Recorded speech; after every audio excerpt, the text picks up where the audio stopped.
Sanibonani bafethu emakhaya. Ubaba oyifoni lo kade Pyramid igama. Kanti manje sebethu Mr Proton. Bafethu namhlanje it's our first episode ye podcast ebizwa nge The Talk with Pyramid and Wise. Bafethu namhlanje sivakashela ama guest ethu. Namhlanje ngoba uWise engekho, ngicele nayo insizwa yaka Ndosi uManzolwandle ngathi cha awuzobambela lenkunzi ngoba ngeke ngikwazi lo mthwalo ukuthwala ngingedwa. Uyasinda Ndosi. Sanibona emakhaya ngiyabonga kakhulu Pyramid ngaleli thuba onginike lona. Yeah. Size sihanjelwe izihambeli zethu baba uNtanzi nogogo uMdumazi wezitha. Sisazothi nje ukubabuza imibuzo abantu abafuna ukuyazi ngobunyanga nangesintu nokunye kokuthintelana nokulapha nje kwendabuko kukonke kuphelele. Yeah, siyabonga Ntosi. Yebo ndobe echaza nje uMagaye bafowethu nginehambeli zami mina ke angikholelwa ekutheni ngiba introduce abantu ngisho ngibazi kodwa ngifisa ukuthi umuntu introduce yena azisho yena ukuthi ungubani usebenza kanjani uqhamukapi kusukapi kuyapi ngizocela ukudedela nje ugogo uMdumazi wezitha ugogo uThembi enimazi kakhulu lapha ku TikTok umngani wami omkhulu sinokudibana nje lapha ko live sithi ukuchazela abantu ngezinto ezithize gogo Thokozani. Siyathokoza. Ugogo uThembi lo noma mawuthanda ugogo uMdumazi. Ngiyisangoma mina.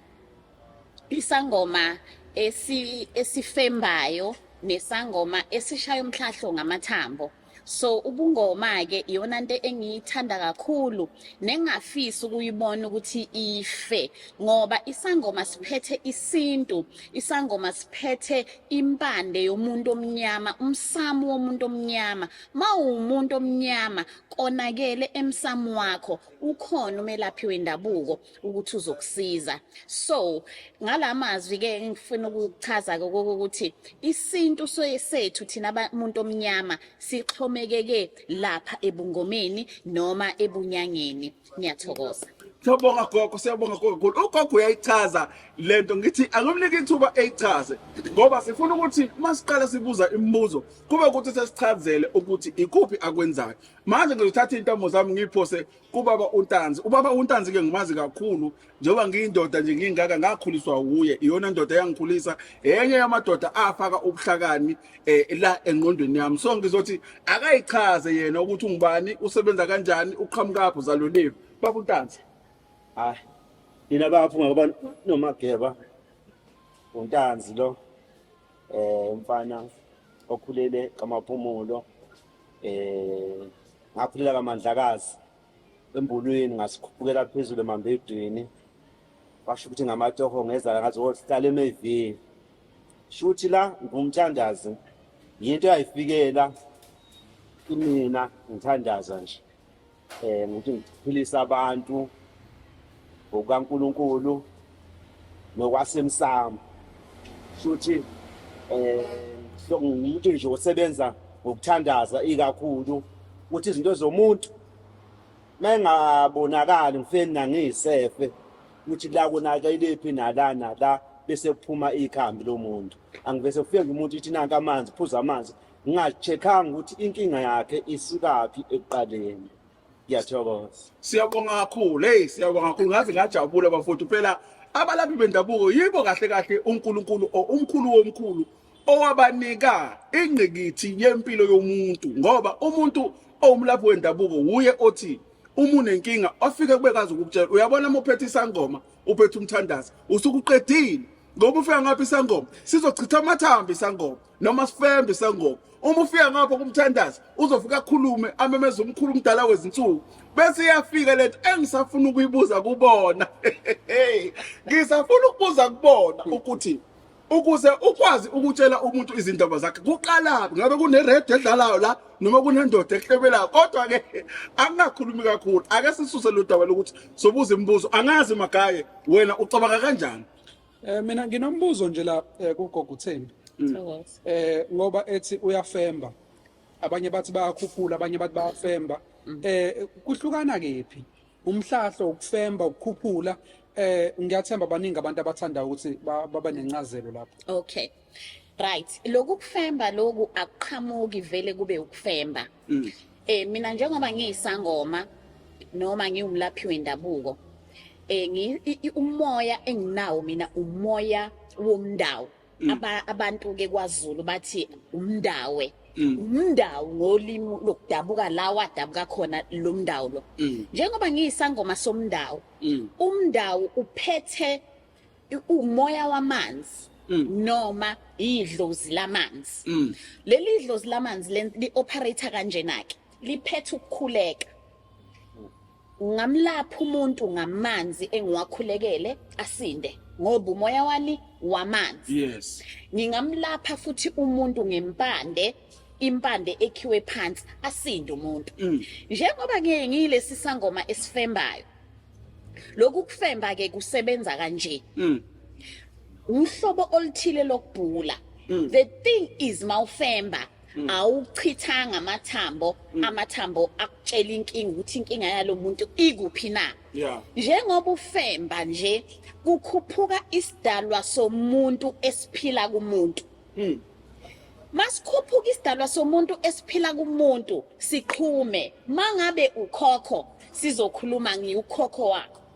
Mangabe siugogo sizokhuluma ngiugogo wakho.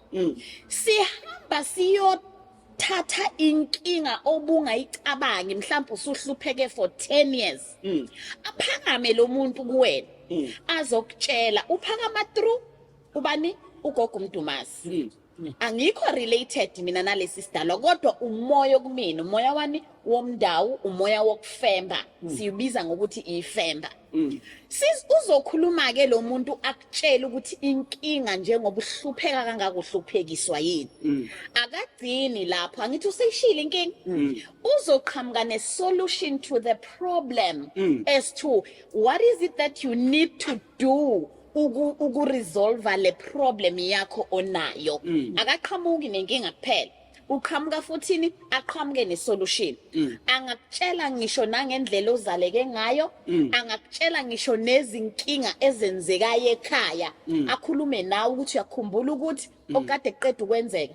Uyayibona indlethile mhlambe aze asho nento yokuthi njengoba ungibona ngihlele esangweni.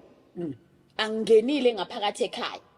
Wena mhlambe ubusy uhlabela abantu abarong. Ithini esiphethe impilo yakho? Yindaba wena uacknowledge abantu abarong thina sikhona. Yeah. Gogo ngiyakuzwa kahle ngempela uyayichaza lento, uyayichaza impela but mina ngine question. Yes. Ngike ngaya mina kumuntu ofembayo. Yes. Even ivoice yomuntu ofembayo iyashintsha. Akukhulumele ngenye indlela ongasayazi uyabo. But manje egeje athi yena ukuhlolela into okhona akutshele into engekho uma umuntu uyayazi impilo yakho ukuthi ihamba kanjani. Ngifuna ukuyithola lana ke gogo ukuthi iyenzeka kanjani ukuthi lo muntu ashintshe ivoice athi uyafemba athi khuluma gogo bakini kodwa khuluma into engakazi yaba khona ngisho kini asho izinto ezingekho. Kuyenzeka yini gogo babe khona abantu abathi bayafemba kanti badlala ngabantu? Bakhona abantu abenza kanjalo. Abathi bayafemba badlala ngabantu. Ngizokukhuluma nje lokho okuwukuthi kuhambe bese kumosha igama lani labantu osuke ofemba ngempela. Uma ungizwa kahle enkulumeni yami yokuqala ngithe umoya lo. Anguqoshanga lo moya emoyeni. Izalwe nawo mina. Into eyayisisele yokuthi uactivatewe. Yes. Yabo bengeke ngikwazi nginalo moya uphila kimi ngingawu activateanga ngingawudlelanga impande. Impande yakhona lo moya unempande yakhona udla lempande ubese kuba nendlela yakhona yokuthi uya activate uqhuma usebenza. Uma ungaqhumanga wasebenza ngeke ukwazi. Therefore siphila ezweni la into yobungoma abantu bayithatha as a business not a calling. Sibeke gogo ke asingafiki lapho. Iyaya lapho kodwa ke sekuzwile mina uyayichaza lento futhi ngiyayithanda. Iya kule direction engiyifunayo ke manje. Kodwa ake ngithi ugogo kumehlisa esitulweni esishisayo. Mthandazi wami engimaziyo wena ngiyakwazi ke. Ngicela nawe ngizofuna ukuthi ungichazele. Ngifuna umehluko phakathi kwesangoma, inyanga, umthandazi. Ukuthi kuhlukanaphi ngoba ukuthola ukuthi inyanga sithi umthandazi, inyanga sithi isangoma, inyanga isithi cishe amathabu ugcina ungasazi ukuthi kahle kahle iyona yipi into ayenza kuyenzeka ni babuntanzi ukuthi umthandazi aphinde futhi abe isangoma aphinde abe inyanga aphinde abe inkonzo noma umthandazi une position yakhe yokukhuleka bese kuvela isimo sento eyisolution yenkinga yomuntu okufanele umuntu asizakale ngayo bese umthumela kuleyo muntu efanele ayekene uzasizakale noma wena usuke wazi ukuthi yimiphi imithi efanele ihlanganise uyayithinta nemithi umthandazi.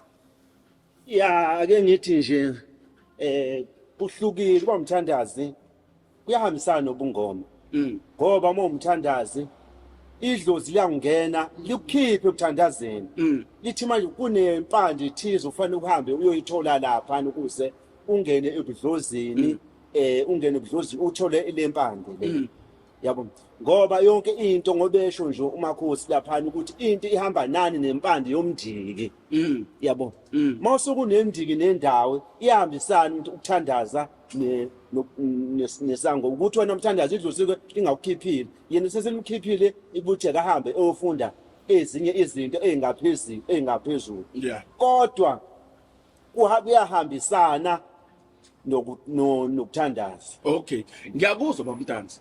Umthandazi umethandazi ngazi ukuthi umthandazo mina into exhumene kakhulu noNkulunkulu. Ukwazi kanjani umthandazo ukuphatha imithi emibi? Uyakwazi ukuthi umthandazi uphinde usebenzise imithi engalungile njengokuthi ukhipha imithi yokubulala mhlawumbe ukhipha imithi yokugeza abantu babuyobulala imithi engalungile le imithi yokuthakatha abantu bashaya abantu ngeyibhobho ushaya abantu ngezichitho uyakwazi umthandazi ukuthi akwenze lokho. Cha umthandazi ake ngithi nje ukuthandaza ungena esontweni uzila ibhandi emfuleni ungakabanathi isithunzi uze wehlelwe isithunywa beyisona isithunywa esikhuluma kuwena ukuthi manje wena thandaza ngesiwashe esithamba umthatha umlotha uthatha umcaka uthatha impepho uhambe bese kuqubuka lo mdiki nomndawo sokuzoveza ukuqhamuka manje umuntu ekutshela ebusuku ethi hayi yawusebenzisa lokho usebenzise manje impande ethile nethile manje lento manje isithi sikuphoqa ukuthi manje kuphuma ke phela manje izokutshela manje phuma uhambe uyothwasa manje kodwa mosakhuluma usakhuleka kwaNkulunkulu uthandaza ngani ngewasho kodwa bebekutshayela ukuthi hamthatha impande ethile nethize then ukuthi uthakathe ayilengene kakhulu ngoba mina ngisebenza ngeqiniso into mangayazi umuntu uyafika kimi uyazi nawe your permit into mangayazi ngithi mina hambe yokusibani bangiyazi mina lo nto leyo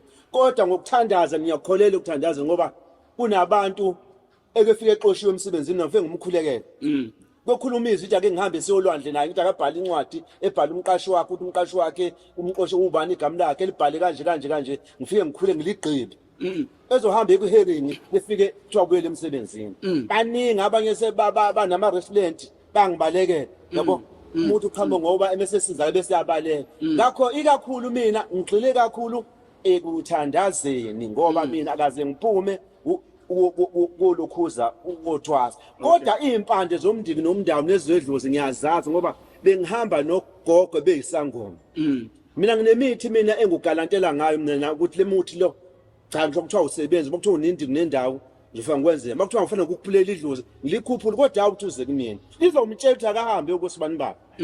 Okay ngiyabuzwa babamtanzi ngiyathanda kama uthi uthathinta indaba zokukhuhlukelwa yidlozi seniya kule phathe engiyifunayo la iminyango sinezangoma namhlanje esezaza amabhayaza aphupha abayintuquntuqu kodwa umuntu kuthiwe wathwasa uyisangoma sikhona yini isangoma gogo esithwasayo kodwa singabhuli singazimuthi kodwa siphilela ukufaka ibhayi nobuhlalo ongazi ukuthi ubani ngoba kithi konakele ezweni wonke umuntu uma waphathwa istress uyahamba eyothwasa ngicela ningichazele lolu hlobo lezangoma esinazo manje azibhuli gogo futhi kunkulu imthuquthuqu nje ehlezi ifakela amabhayi ungazi ukuthi Nkosi yami lo muntu idlozi kuyenzeka yini kanti likukhethe kanti likukhethela ukuhluphekisa ngicela ningichazele lapha.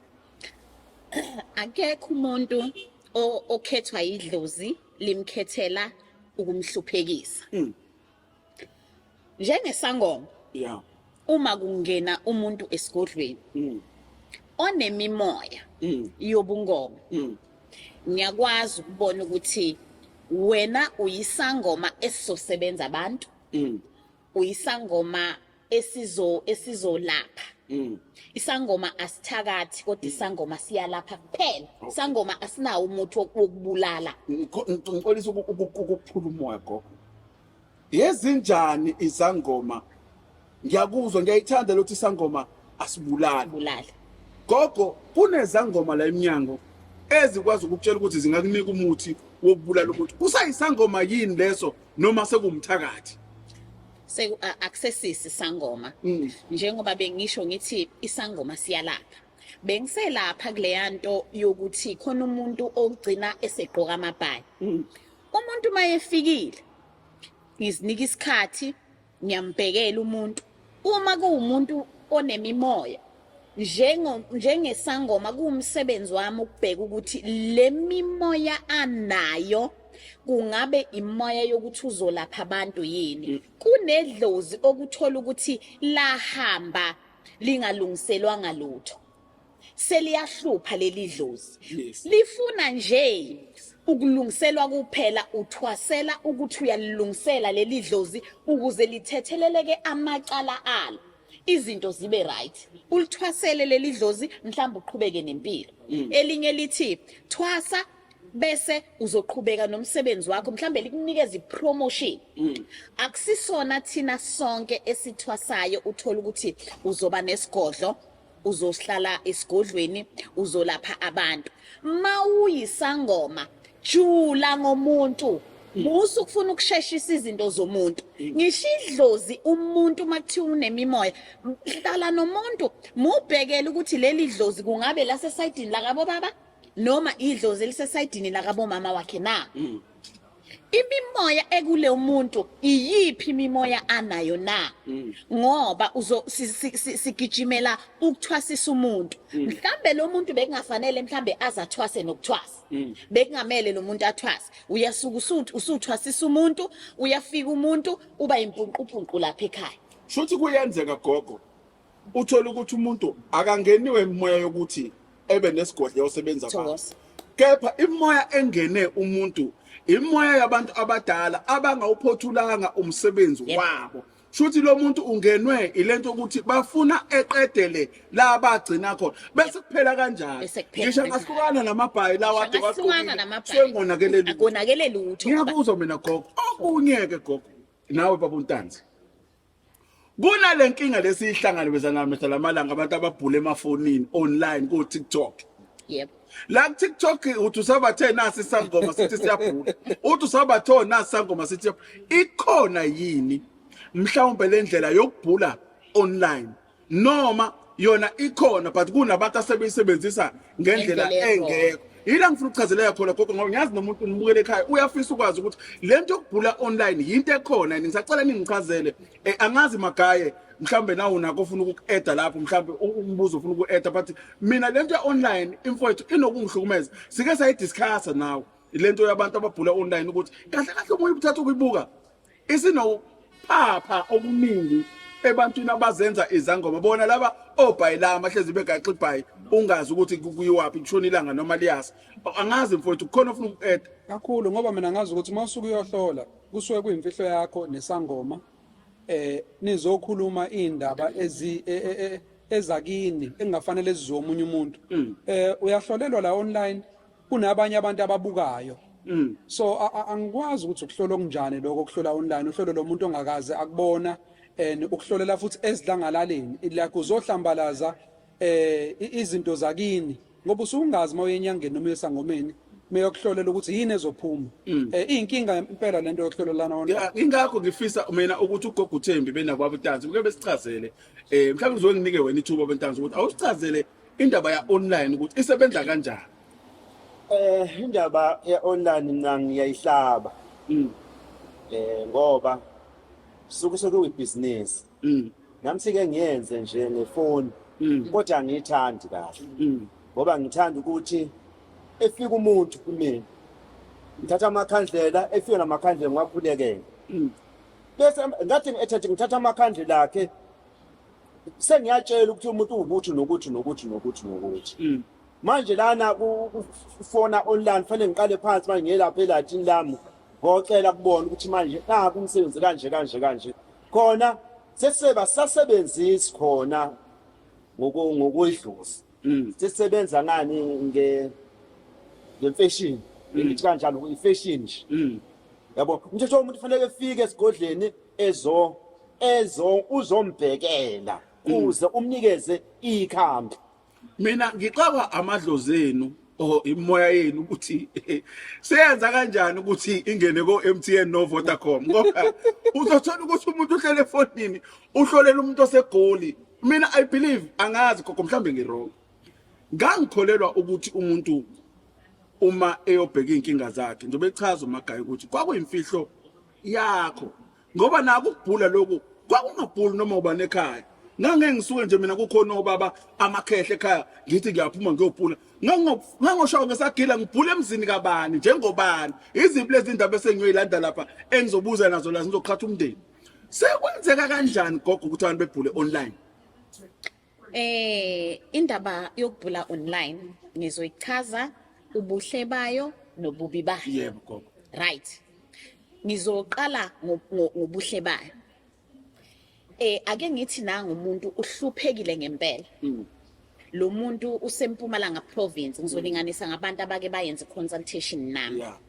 Lo muntu uma eseMpumalanga province mhlambe udinga u3000 rands to travel azofika esigodlweni sami. Ngempela akanawo. Uyalidinga usizo lwami ngila eDurban. Now kubiza ukuthini? Ubungoma mina ngizalwe nabo. Underline. Ngizalwe nabo ubungoma bokimi. Yes, isigodlo esobaba mkhulu. Sinamathambo. Sinezinto zami zokufemba if it means fanele ngifembe. Kodwa ngoba lento iyamila kumina yakhela. Ngiyakwazi ukukhuluma nomuntu ngixoxa indaba zakhe ngingamboni. Uma engitshelile ukuthi usibanibani omunye akudingi nokuthi akaze alikhuluma igama lakhe esekudene njalo ngoba udinga le service yami ngiyakwazi ukuxoxa naye umuntu. Bese futhi omunye uthola ukuthi mhlambe ngi live ku TikTok gogo senginenkinga automatically ngoba nginedlozi uma ethi ungitshela ngenkinga yakhe sengiyayibamba khona manjalo. Uyambuza ngaqhubeka ngikhuluma hayi gogo khuluma desperate omunye umuntu ngempela then sengiyakwazi ngoba lo moya uphila kumina sengiyamazi ukumtshela ukuthi inkinga yakho inje. Omunye esegoli usekudeni ukuthi akeze eThekwini. Gogo ngizocela ukuthi ungenzele efonini. Siyayenza appointment ngiya esigodlweni ngiyafika esigodlweni ngiyawachitha amathambo sengiyamtshela inkinga yomuntu. Umuntu uzongitshela ngizozwa ngaye gogo uqinisile yonke lento engishoyo. That's when la omunye usuzothola ukuthi athi gogo ngizobooka ibus noma gogo ngizothatha indiza ukuze sizokwazi ukuthi ungilungiselele inkinga enginayo. Angithi uyambona ukuthi usekudeni kodwa udinga iservice yami mina engikhona la. Ububi ke bokuhlola online. Number 1, akusona sonke isangoma esineqiniso. Umuntu uzokhuluma into engekho. Umuntu is chasing money. Umuntu uzothatha uzonikeza umuntu ama details akhe ukuthi ifake imali ethile noma ifake Shoprite ngizokuthumelela into ethile. Abantu bacwila kanjalo ke. Kukhona iside elihle, kukhona neside elibi futhi. Gogo siyabonga gogo, siyabonga kakhulu. Yazi ngiyayithola incazelo. Okusho ukuthi gogo ukuhlola online akuyona into embi. Akuyona. Kodwa kuya ngokuthi isiphi isixelemnqa ohlangane naso noma iqola odibane nalo ngalolo langa lanibamba ngoba uthola abantu bekufaka o600 capital. Bese ngakahlakana nomunye nje ngaze ngempela ngacikeke etshela umuntu online uthi wena wakhushula izisu. Izwanini mama uyabona gogo mina lento yobunyanga nobungoma ngisuka kude nabo laba bantu ngikhulele kuzona izangoma ngakhulela kubona ukunyanga ngoba owami ubaba ongizala wayebishop eyinyanga ngangimbuka indlela eyenza ngayo izinto ngangisemncane kodwa ngangibuka kwauma wami na wayenemoya yobungoma kodwa ineyinkinga eziningi uyabo ngibuka ukuthi inesayidi lokuhluphekisa umuntu ezafa ehlupheka inesayidi lokuthi abantu ibalekelele umuntu ikwazi ukuthi iqhubule ngempela nawo uqubuka manje gogo yini yenza ukuthi abantu mabelifuna usizo lwenu ngoba phela lento nini kwezidala zathi idalwa ambani niyosiza abantu eminyaka. Yebo. Nisabasiza yini abantu mase bachaje 25,000, bachaje 15,000, bachaje 60,000. Kusa ukusiza abantu lokho noma sokugrobha abantu. Ngizokhulumela isangoma noma umthandazo sasebenza ngeqiniso. Ngelinye ilanga kuyofanele siyo unpack leliya gama elithi calling. Lento iwubizo akusilona ibusiness. Yes. Udokotela osebenza ngendlela yasentshonalanga. Udokotela uyayibiza leyo mali. Kodwa umlaphi wendabuko ongaphansi kwaleliya gama lobizo akwenzeki ukuthi uzufike lapho kuleyo mali. Ngoba omunye umuntu ngempela uhluphekile. Omunye umuntu efike kuwena ngoba usephelile umuntu kaNkulunkulu. Kubiza ukuthi iba nenhliziyo yokusiza lo muntu. Nenye yezinto abantu sebaze ngokuthi abasasithembi. Umuntu uzohamba yocashisa imoto yakhe enesonto emhlanje noma enjani imoto yakhe yehlobo liphambili. Usezoqhamuka ngesikorokoro umuntu noma aqhamuka ahambe ngeenyawo ngoba umuntu usebalekela lento lokuthi isangoma masike sangibona ngohlobo lale moto kusho ukuthi khona imali lapho. So iyafuna ngelinye ilanga sibuyele ke siyoyibheka lento yobizo ngoba makunobizo awukwazi ukuthi ungahamba uze makufanele usize umuntu kuze kuzofika ezimeni ezikanjani. Cha ngiyakuzwa gogo, ngiyakuzwa kakhulu. Ngiyabona baMntanzi ngathi khona afuna ukuku-add. baMntanzi wena uthini ngale okushiwo ugogo uMdumazi? Ake ngibuyele lapha emuva pyramid. Kumabhayi la aze phuphi. Yeah. Akhona phela nakithi akhona amabhazi ephuphi. Yeah. Ukuthanda into ungayiphiwe yona. Yabo. Yazi kunemoya la. Kunomjiki, kunendawo, kunedlozi, kunezizwe, kunomnono. Lezi zinto lezi segazini kumuntu. Akaphiki ukuthi ebe nedlozi. Fanele lo muntu onenzela umjiki nomndawo ewugqobe ekuqala ephinde futhi emva kwesikhathi bese yawuphuthula lo mjiki nomndawo. Kodwa manje mefika kugobela wakho ugobela wakho obuthanda imali uzothona unedlozi wena. Usamthatha ingane yomuntu uyayilokhuza ubantu imoya nayo imjiki baphezulu kakhulu. Ngize ngitshela ukuthi ayi imoya yakhe uthi iphezulu kakhulu. Ukuhamba uthole ukuhamba la lemjini nomndawo uwehlise imoya yakhe iphezulu kakhulu labo. Ukuthi umoya wokuthwasa. Umoya wani wasekhaya. Kodwa ubize ngendlela siqubuke ngayo mefika lapha na kugobela kulotshone unedlozi. baMntanzi angeke ngibuze la. Umuntu nomuntu usho ukuthi ngiyakuzwa ukuthi umuntu unemoya. Shuthi umuntu uyazalwa nalento. Uyazala umuntu unale. Yabona unedlozi. Neke umuntu ekuthwasise engakuzisanga umndawo kuqala nomjiki nomndawo. Uyongiphikisa umakhosi. Fanele ukudla umjiki nomndawo bese wenzelwa idlozi. Ngoba lento lezi ziyahambisana. Ziyahambisana. Khona wesikhathi umuntu abe nedlozi nje. Okhuluma izinto zakhe equleke benayo etshele ngamanzi. Idlozi leli engake emncane. Imoya njengami nje mina nginemoya mina yomjiki nomndawo mina. Ukuthi mase ngithandaza iyaqubuka. Yabo iqubuke ngibe nolaka into ongayazi mawugula nguthatha kubhekise phezulu ngoba lento ikimini egazini sifikile kimi. Yabo iba kumuntu manje lo muntu uhamba umuntu emthwasisa umuntu nomjiki nomndawo emva kwalokho imoya yehle. Emva kwalokho uyaphutha bese isangoma esiphuphile. Wobu wamfaka edlozini engelona idlozi enomjiki nomndawo. Okusho ukuthi kuyenzeka kuthwasiswe abantu wrong ngokuthi abantu babathandani imali abasabhekela nambaningi bethi angizothwasa. Ngithi mina ngeke linto ngiye kweni ngokuthwasa mina uyidlozi fanele ngikhiphe izangoma beyifike iquleke esangweni ugogo ephume nempepho sequlekile ishisela impepho sibhonge sisithathe sifake endlini lapho kushaya isigubhu. Msangule wahlaba lena gogo. Thokoza. Uma niyothwasa kanti uyapakisha yini impahla? Upakisha impahla uphume lapho umisiteksi uthi ngiyothwasa kwacela. Uyafika nangu undosi uyihlalele lapho uyafika uthi wena uzothwasa. Iyenzeka yini kanjalo noma umuntu mina ngolwami ulwazi ningiphikise.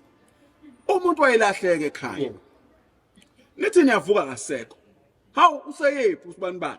uyabona mhlawumbe umuntu uzafike ngephupho or kufikisa ukwazi ngephupho sisho ukuthi usibani ukuphi angazi kwakwenza kanjani lezi ezipakishayo gogo into ekhona yini ngoba uthola umuntu epakisha ethola izikhwama nami ekhaya kukongenza bepakisha umuntu engene embutweni ethi uyothwasa ngithi mina uyothwasana bakithi ngicela ngichazele kuyenzeka yini gogo ukuthi noma izangoma zesimanje phela senibhula ngamafoni kabe izinto ziyakhula kuyenzeka umuntu avela avuke ekseni egeze egqoka efake iperfume enuke kamnandi ehambe yothwasa before ngihlale empendulweni ngicela ukuqala ngidry impela uvumeleni ngidry impela bokhokho bethu nokhokho bethu uma bezothatha umsebenzi wobungoma wayenyamalala ayothwasa ngaphansi kwamanzi yes uma engaphansi kwamanzi kunabantu ekhaya bazobona ngezibonakaliso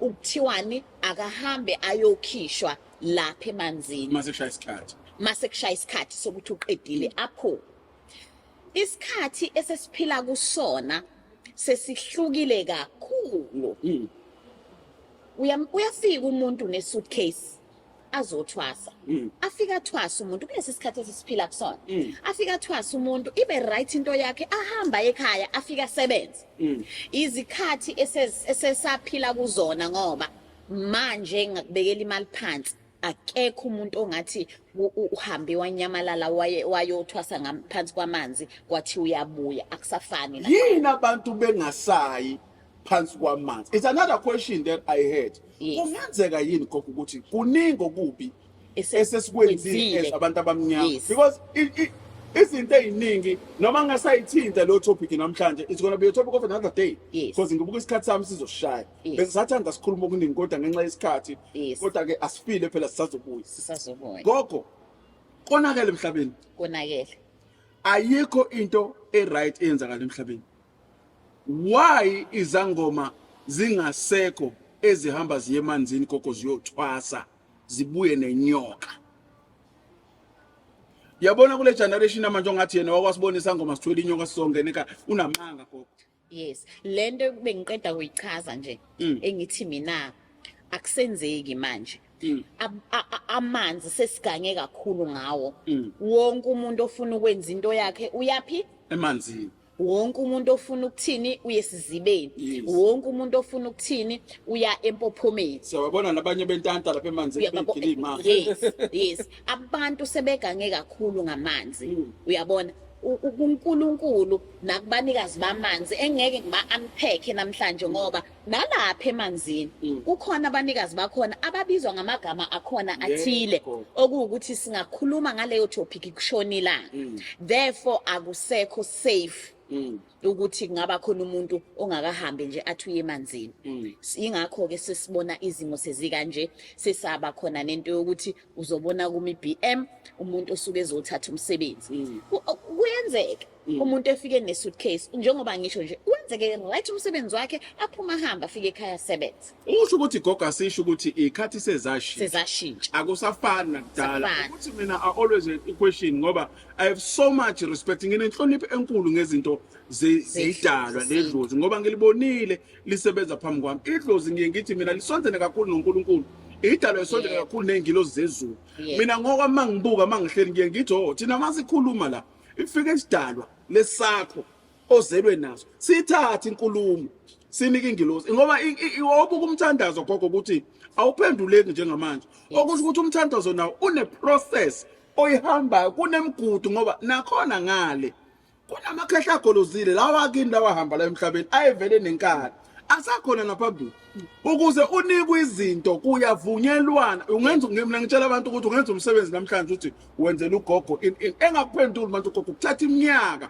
ngoba naye usahamba athi nakho engikuphethe engikwenzelwe usibani ngiyacela nikwamukele behlale nalaba ingwevu lezo zivumelana ukuthi no siyayivuma yini lenhlawulo kula macala ahambe wenzile emhlabeni ngoba ukwenza amacala emhlabeni ngokwami ukunderstand kuyicala naphezulu akiwa khona ungalenza wena icala emhlabeni utshela ukuthi hayi liphekile kanti la uyaphambili uyakhona asekhona amacala so into engingisho kubantu gogo ukuthi umuntu ungenzi into namhlanje bese ucathi kusasa izolunga kuyakhulunywa phambili. Kuningi esingakanpheka namhlanje kodwa ngenxa yesikhathi angifuni ukunibambelela kakhulu gogo.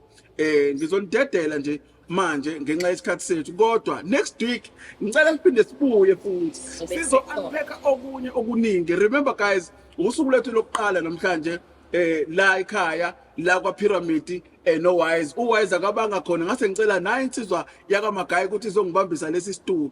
Bafowethu sizobuya next week nawo ubaba uNtanzi naye futhi ugogo uMdumasi. Sizo-unpacka ezinye izinto ngoba ngifuna size sifike engqikithini yomsamo ukuthi umsamo yini, ukhandeke kanjani umsamo, uyini, kudingakalani ukuze umsamo uphile. Izinto abantu abayifunayo lezo ngoba abantu baxakekile gogo.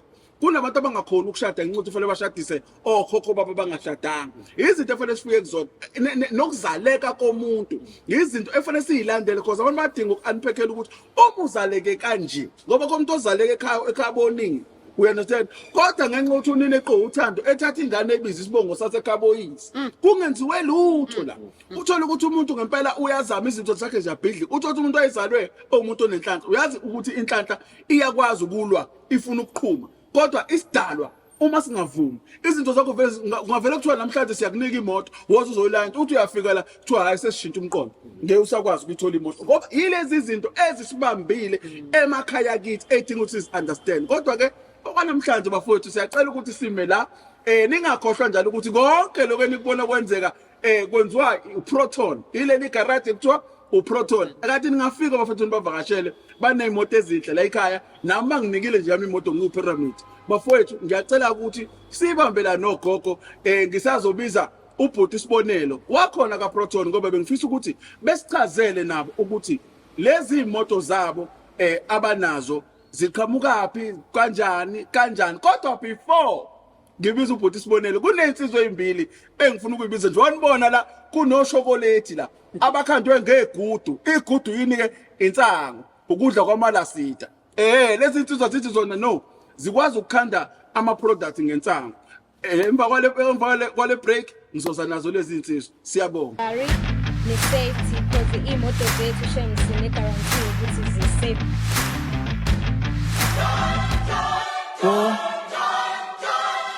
Yeah.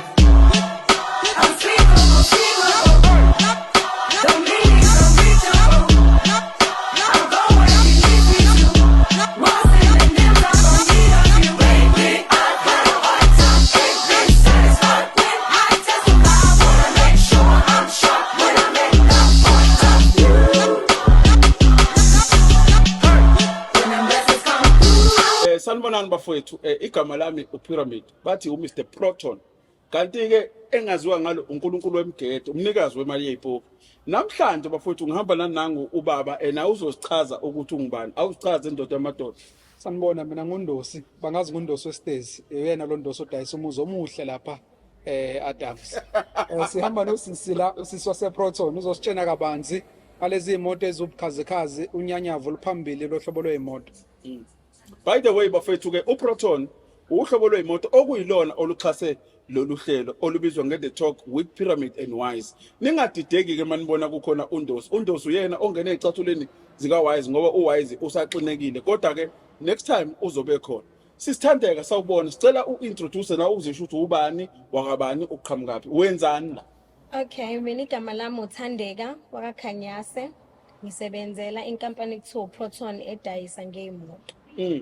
Alright, siyakuzwa ke sisi ukuthi udayisa ngeimoto. Kodwa omunye umuntu uzothi ubani uProton? Yini uProton?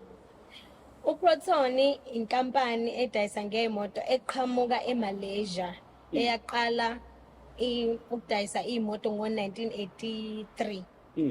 Iqala ngayo iProton Saga njengoba isize yakhula ke manje kwaze kwaba khona ama-X series.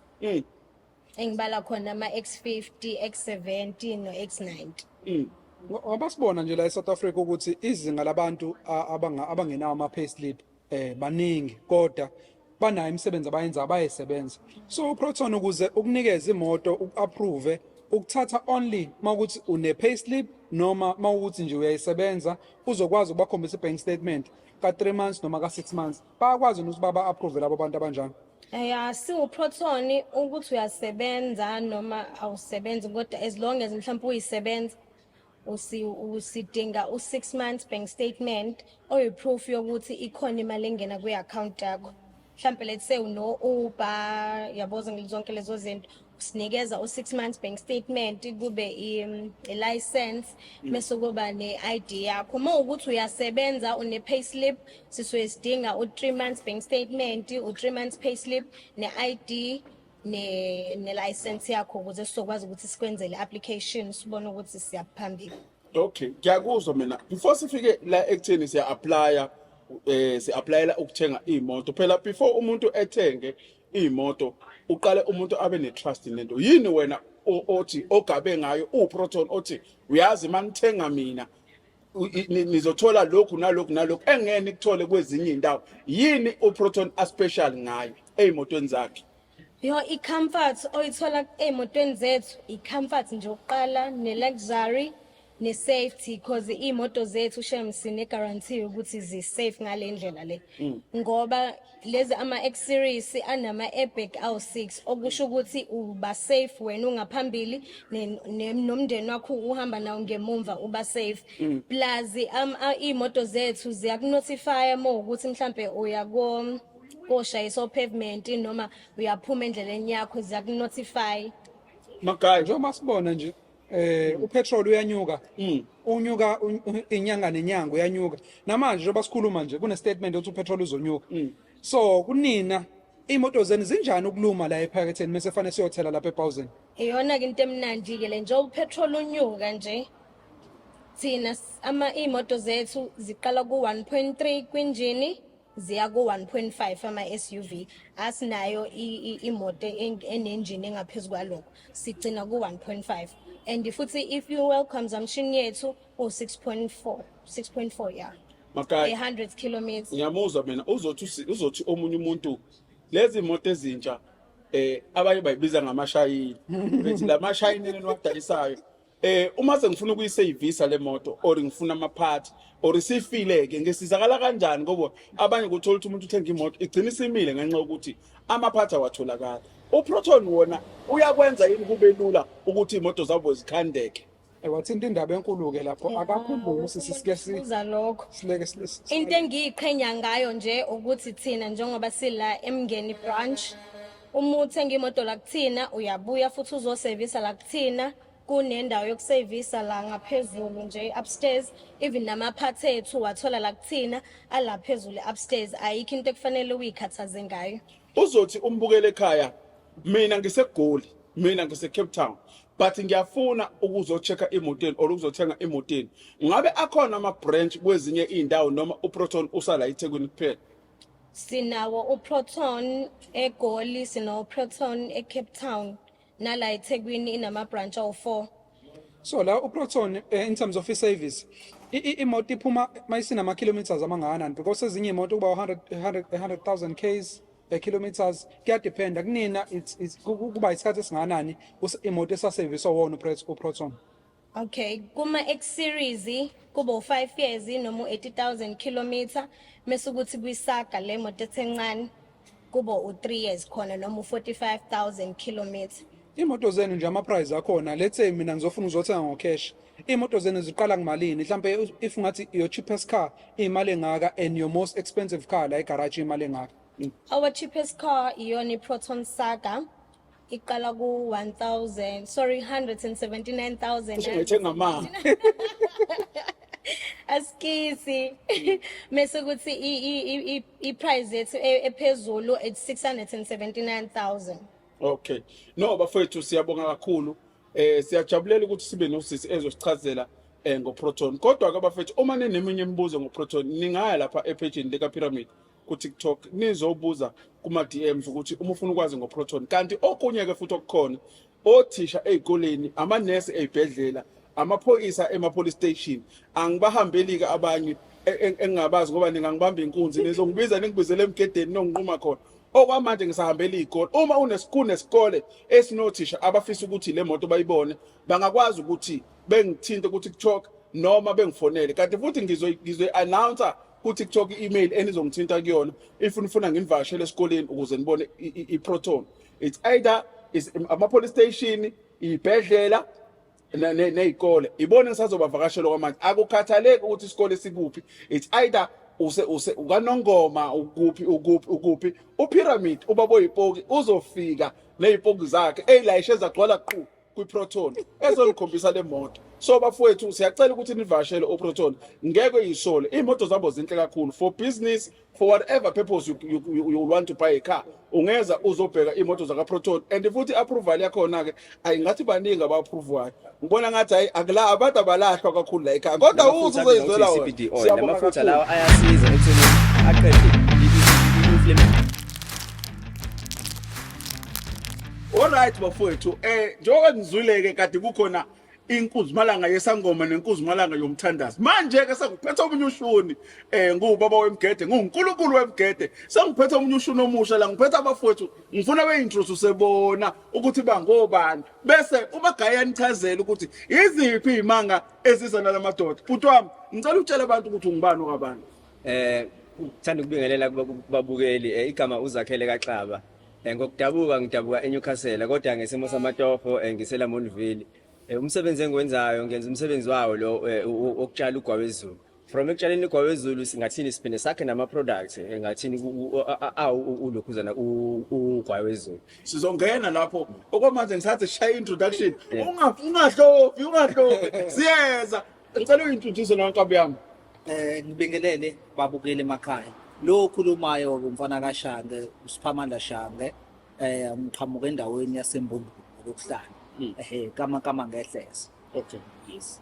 Makhaya sanamukela ohlelweni lethu la namhlanje ngibona omuhle kakhulu mina umsebenzi ngibona omuhle kakhulu umsebenzi so from ekutshaleni yona insangu up until finished products akekho umuntu enestock akena niyazenzela nje wonke lo msebenzi omuhle kangaka. Wonke lo msebenzi wenziwa yithina kusukela ekutshaleni funa ngendlela esitshala ngayo sitshala ngendlela eorganic angithi yabo bese kusuka lapho bese senza lama products laba wona senza nje oil senza osweet and ngathi nonke lama products asizayo ngathi ekuthini alaphe umuntu ngaphakathi angithi yabo into efana le ngizowenzela nje example nje njengalamafutha nje lamafutha abizwa ukuthi iCBD oil lamafutha lawa ayasiza ekuthini aqede i-inflammation emzimbeni ukuvuvukala okuba khona ngaphansi emzimbeni ayasiza futhi ngathini lamafutha ukuthi aqede into efana ne-anxiety or depression angithi yabo mhlawumbe uthi unenkinga mhlawumbe yokulala ebusuku ayakusiza lamafutha ukuthi mhlawumbe ukwazi ukuthi ulale ebusuku kuze kuyo sekuseni. Umsebenzi omuhle kangaka omkhulu kangaka zikhona odetifikethi ngoba phela dala besazi ukuthi hey mawuphethe insangu nje ubujahwa nje uyovalelwa ikiti. Yebo sekuhlukephi nje manje nasekuqaleni ekusebenzeni okuphathene yona ugwayo okuhlasa. Uyabona njengoba ugovernment wase South Africa esevulelekile ukuthi ugwawezulu ngathini usetshenziswe kodwa ngathini ngesimo sokulapha angithi abone so ugovernment uyabanikeza abantu ithuba lokuthi abe ngathini abanikeze ama permits okutshala njengoba nathi sinayo nje permit yokutshala wona ugwayi angithi abone fanele and futhi enye into futhi ngifuna ukuyichaza ama product la esiwenzayo siyawatesta elab angithi abone akuyona mhlawumbe ukuthi mhlawumbe ama product esiwenza nje mhlawumbe emakamereni kanjani sifike siwenze then emva kwalokho bese siyawatesta ukuthi awanazo izinto eziharmful angithi abone efana le ngiyanizwa mina mfuthu seninabe nayinaba yini le mina ngifuna ukwazi ngibona nje amaqobelengwane phambi kwami ngibona ama sachet phambi kwami yini le ukuze kufike la kusukwapi ake siqale ekuqaleni ukuthi ngiyazi madoda uthi nitshala insanga yes nitshala insanga bakuyicala namhlanje uRamaphosa sawavela wathi nje no bakwethu tshalani kodwa nenze sure ukuthi anisibulali isizwe niyasilapha isizwe angithi abene efana le ushuthi mfowethu Makhaya lendoda ushuthi ichaza ukuthi ukutshala insangu sekungaba isimo sokuthi umuntu omnyama ekwazi ukuziphilisa kuyiqinise lemsula njengoba usho nje ngoba besho ukuthi banezitifiketi naye futhi ugovernment usesidedele ukuthi cha mawunaso certificate ungakwazi ukuthi uyitshalele insangu la uyitshala khona ngesimo sokulapha nesimo sako ke phela ngeke sikushiye sako sokuyithokozisa ngokomqondo ukuthi manje mina ngibona la kushokoledi mina ngiyabathanda koshokoledi phela ngathi ngiqhuqhude nje bonke labo shokoledi la kungenzakalani phela lo shokoledi lefanele sazi isikali sawo ukuthi vane ngidlo ongakanani ngingagcini ngioverdose uyakwazi ukuthi umuntu la overdose mina manginike nje uchokoledi ongaka ngawudla ngiwuqede manje manginika lo hodwa Ayisibuze nangu Shange. Shange. Niyasuka madoda nikhanda oshokoledi wensango. Insango lela. Yebo. Umuntu mhlamba kum-affect yini umedle ushokoledi wenu? Mhlambe yini asizakala ngayo ngokudla lo shokoledi noma ikuphi la limala khona ngokudla lo shokoledi? Oh, ngizoqala nje ukuchaza ngawo uchocolate uwodwa. Yeah. Njengoba behlukene okhala nje size sabahlukanisa imbala. Oshuthi odaka kakhulu, odaka kanconywana, odaka kancane. Kunjalo impela la. Lo u30 mg, Okay. lo u50 mg. Oh, Lo igolide ke hlale libizi. Niyalazi igolide lasemgedini. shuthi la ugufti la. So Yeah. la kwigolide ifuna labantu vele abahlale bewudla asebewujwayele emzimbeni. Yeah. Itolerance yabo ephezulu. Mina nawe sidinga lo. Yeah. Lo wokuyithukuzisa nawo ngokomqondo lo. Right for thina esingenzi lutho ongathiwa mhlambe awucwile inkambini zika Faro futhi awugxili la okuhlukile. Yeah. La ufuna okwenzayo kodwa ungagxilile kakhulu. La u50 lo shothi uhalf. La ukhakha usathambile la usekuthanda ukuqina la uqinile. Ushuthi Shange uma ngisuka nje mina nje ku-pyramid. Ngihamba ngemgedeni bese ngidlalele. Impela ngeke ngathi iponke singikhahlela ngabe ngingasaboni lutho vele. Mhlambe nawo lo makhoni ngabuya nawo ngalelo langa. lama products ngoba emahle kangaka mina sengicabangela nje manje isitolo lapho ukuthi kufana ngabe akuma shelf lama products atholakala laphi lama products eni Lama products ethu siyatholakala ngizonikeza inamba la enizosithola khona kodwa futhi into ebengithi ngifuna ukuyisho kalama products lawa siyatholakala futhi online sinayo website online www.lekyo.co.za Wawazi ukuthi ungathini ufuna ukwathenga ama products ungene online ukwazi ukuthi uwathenga online and on top of that ngoba singathini silwa ngathini nezifo and futhi silwa nani silwa nobupha yabona so sivumelela bonke abantu abafuna ukuqala amabhizinisi abafuna ukuqala amabhizinisi siyakwazi ukuthi sikudayisele on a wholesale price ukwazi ukuthi nawe ngathi Uyodayisela abantu. kodwa uqala siqale sikufundise ukuthi fanele ukudayisa kanjani angithi abantu ngisho sikulekelele futhi ukuthi ngemarketing angithi abantu efana le so nje abantu abafuna ukuvula amabhizinisi abaxhumane nathi sizokwazi ukuthi simanikeze nge-wholesale price and futhi ku-right ke kuthina ke ngoba i-profit esikusethela yona isuka la ko 80% to 100% profit wakwalibona laphi ibhizinisi kule nsuku zanamhlanje elinginikeza leyo profit Lo muntu omnyama. lo muntu omnyama angithi No bafowethu ngiyacabanga ukuthi abafowethu beze nento enhle and for black people ukuthi bafowethu bangene ezintweni enje kungenza ngiziqhenye ngomuntu omnyama. Bafowethu yazi ukuthi lamafutha ngizwe kuthiwa anciphisa ukuvuvuka. Kunabantu abanenkinga zokuvuvuka emzimba njengoba nami nginenkinga zokuvuvuka inyawo. Ngizwe ngithi kuyaconsisa medaka cha ngizongaconsisa noma ka4 ngosuku. Kodwa ke nabantu abane cancer ngiyengizwe ukuthi iyasiza in terms of abantu abane cancer. Isiza ndlelani? Yebo ke uyabona nje lamafutha lawa ayakwazi ukuthi ayivimbele icancer ukuthi ingangeni makuthi uyaqhubeka uyawasebenzisa kodwa ke kube khona ke lesimo sokuthi umuntu usekule simo sika stage 4 cancer So worse yeah. lo muntu sesimenzela ama capsules Okay. ama capsules lapho uthi mhlawumbe umuntu usedla chemotherapy Yeah. and manje akasakwazi ukuthi mhlawumbe ngathini adle noma mhlawumbe ahambe sokubhlungu nje yonke into akasakwazi ukulala so masikuneza leli philisi ulisebenzisa number 1 lilo nomdlavuza emzimbeni number 1 number 2 liyakwazi ukuthi kuneze ubuthongo ulale kahle ngoba niyazi bakwethu umzimba uhila umzimba uhila the moment ulele ebusuku the moment usadla amaphilisi usahamba la emgwaqweni awuhileki noma ujim amamasayilo wakhanda ngomusa ulele angisabena ngisho nawo ke futhi unikhuza lamafutha umulele ilapho uhileka khona kahle so uchaza ukuthi ubuthongo bubalekile kumuntu angisabena ngisho so ugwabezulu uyasiza ukuthi ukuneza isikhathi eside ulele lobuthongo obujulile lapho umzimba lapho uzihila khona So na ngibone namakhanda la engizokwabhema nje ebusuku uma sengihleli ngoba la ngihamba nawo la khona namakhanda uma umuntu oyibhemayo ihlukeneke bafowethu le ayifani nale upayi asibhema upayi la sibhema umuntu makhanda likhanda elilodwa la udakwa the whole day ukham ngoba ikhamana down that's why abelungu baqala basibopha ukuthi sisebenzele because they knew ukuthi lento iyakhama down bese kwenza ucabanga angisho ukuthi nami nobhema ithango nobhema izingane kodwa bese ngichaza indlela ukuthi this is a herb iyalapha kakhulu ezintweni eziningi makhaya khona ungakeda kuloko Asithi ke sekufika umuntu la uthi mina nginegama enginalo. Ngifuna ukurebranda ngingawufaka kule cure ngineyami logo but ngifuna iproduct yenu niyakwazi ukumenzela umuntu kanjalo. Siyakwazi ukumenzela umuntu kanjalo njengoba ngishilo nje sathi akekho umuntu osomvalela ngaphandle. Yabona uma ukuthi nje uyafuna na ukuthi ungene kuleli business ngoba leli business leli siyafisa siwule cure ukuthi ena lisabalale.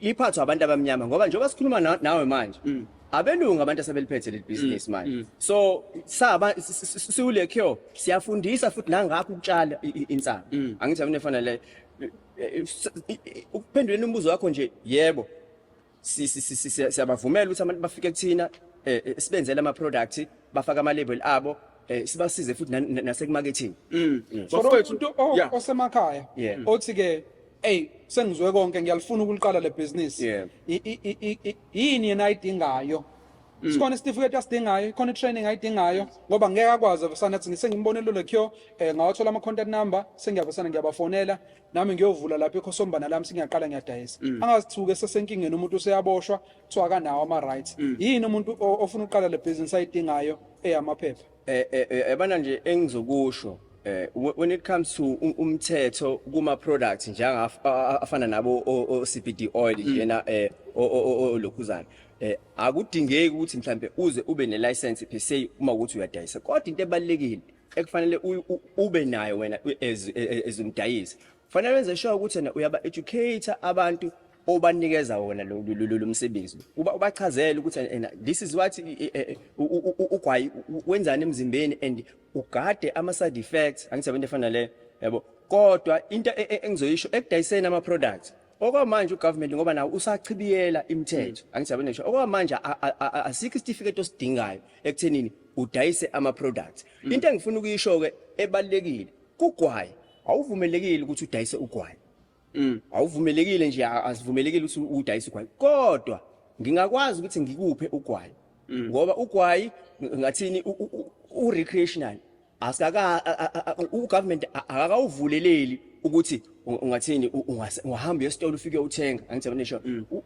kodwa umbuzo ozophinda ubuze kumina ukuthi pho mina ngizothola kanjani ugwayi if ngeke ngikwazi ukuthi ngikuthenga uzowuthola kumina ngoba ngiyatshala angithi uzowuthola kumina futhi nakhona ngeke ngikudayisele angithi into efana le ngeke ngize ngikudayisele ngizokunikeza ngoba ngathini kuzofanele sibe igroup siyashareisha abakwazi ukutshala batshalela ukuthi banikeze abangakwazi ukutshala ake sithi uhamba nge-wheelchair awukwazi ukutshala so mina engikwazi ukuthi ngitshala sizovumela soba nesivumelano mina nawe sifike sitshale and then emva kalokho bese ngiharvesta mina bese ngiyakuthatha ugwayi ngikunikeza kodwa the time ngathini sitshala wena mina nawe sizohlangana for ama cost ukuthi mhlawumbe ngathini sitshala ugwayi ngathini uze ngathini ube sesimeni sokuthi usebenzise subhenge angithi no mina mfowethu ngisengizwe yonke into bafethu njengoba bechaza bafethu if unesifiso sokuthi nawe ukwazi ukuba umtshali noma ukwazi ukuba umdayisi wama product eCannibal I don't know it's cannibal or cannabis whatever it is kodwa ufuna ukutshala insangu igudu ungaxhumana nababafowethu bazoyishiya imininingwane yabo sizoyibhala ku screen sethu ukwazi ukuyithola nawe so bafowethu okwamanje for isikhathi ngicela ukuthi sime la ngale ngxoxo till next time bafowethu sophinde sibabize futhi mase khona abanye ama products amasha abawakhandile sizonivezela kanti futhi bazokwenza nama workshops futhi befundise ngakho ukutshala ngiyanikhumbuza futhi ukuthi lolu hlelo lwethu bafethu aluhambi lodwa luhamba noProton uProton owenze ukuthi sigcine sinalo uhlelo olunje ngoxhaso lwabo sibonga kakhulu kuProton bafethu seniphuma nje ngicela ukuthi nihambe kahle nihambe nenkosi nani idalwa zasemakini zinigcine konke nikutshalayo nikuvune isivuno senu sinivume kuze nathi sikwazi ukuthola chocolate sinondosi siyabonga kakhulu till next time uphiramid ubaba ipoka ngihamba nendoda yestezi Ando Simanzolwane. We are out. Ngibona wonke ama social media. Siyabonga kakhulu.